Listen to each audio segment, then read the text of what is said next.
Здравствуй. Меня зовут Dan. And this video is a continuation in this series of videos, or the playlist series here on YouTube, of learning the Russian alphabet. We've learned a few letters thus far, and we have learned one word in the Russian alphabet. So let's review first of all, before we go any further. That's so important when learning a language.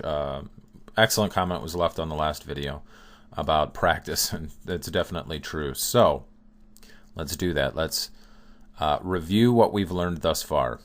We have A, B, V, G, D, Y,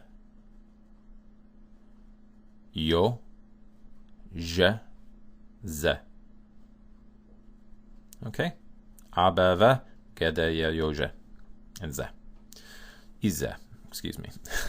The Russian word for and is E. It's just one letter, E. But we'll get to that in a bit. We're going to take on another three letters here. E, iskretkoi, and K. Okay?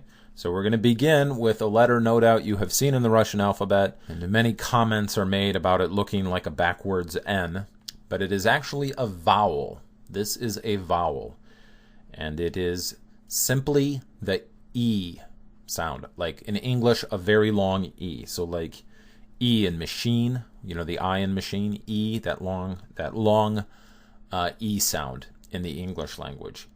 E. Very simple. Very, very simple. Just E.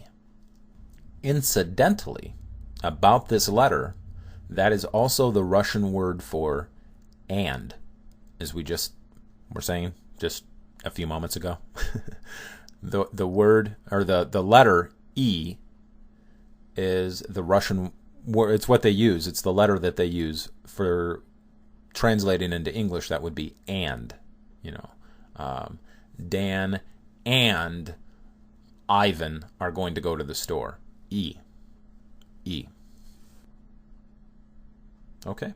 Now we come to an interesting letter. Everything thus far you've been able to equate pretty easily with the English language. So come on, we can't keep that up, right? You will notice that this letter looks like E, but it has a little short mark over it, right? That's actually the very name of the letter. E with short mark, or iskretkoi. Iskretkoi. Okay? E, the S sound is actually a preposition. It means with. Kratkoi. Iskretkoi. And whenever you say a preposition in Russian, we'll get to the prepositions later, but there's no space. Like we say Dan is with his wife, and with wife are two different, they're two different words, and they're two different words in Russian. But when you say it in Russian, it's like, it's not s kratkoi, it's iskratkoi. You see how the s almost becomes with kratkoi? Or kratkoi. I can't believe I just said that. This is what it comes from switching between English and Russian. But it's iskratkoi.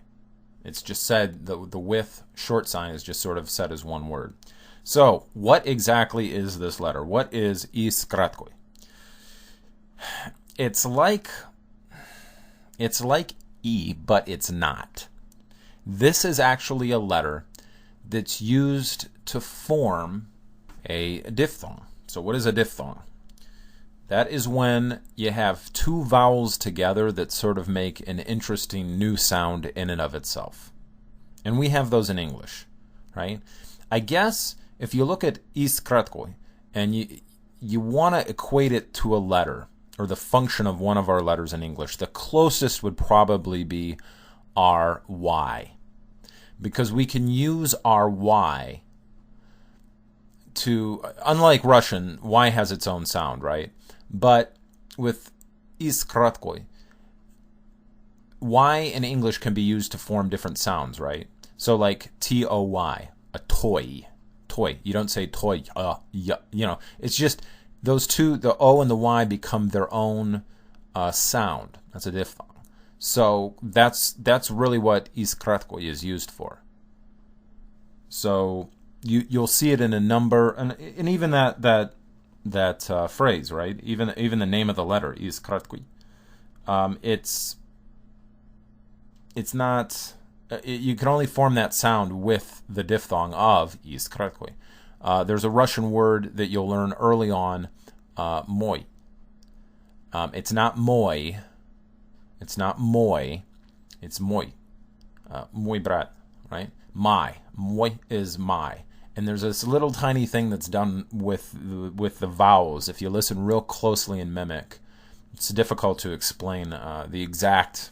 You almost have to just listen to it, right? So many times when you learn a language, you'll be told that again and again. You just have to listen to a lot of that particular language if you want to learn it, and you have to try to mimic that language as closely as possible.